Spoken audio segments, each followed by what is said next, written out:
বন্ধুরা, আজ আমি আপনাদের আখ বাগান এবং আখের কিছু পুষ্টিগুণ আপনাদের সামনে তুলে ধরব। আপনারা দেখতে থাকুন। প্রথমে আমরা জেনে নিই আখ বা ইক্ষু কি।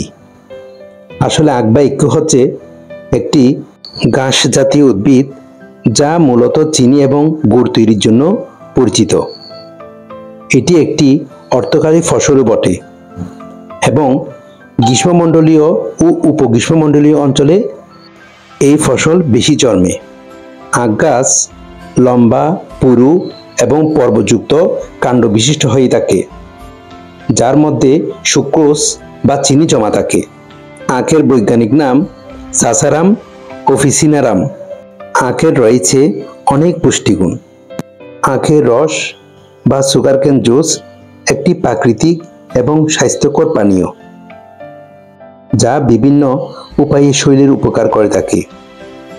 এটি শক্তি সরবরাহ করে, হজম ক্ষমতাকে সমর্থন করে, ত্বক ও দাঁতের স্বাস্থ্য ভালো রাখে, পাশাপাশি শরীরের রোগ প্রতিরোধ ক্ষমতা বাড়ায়।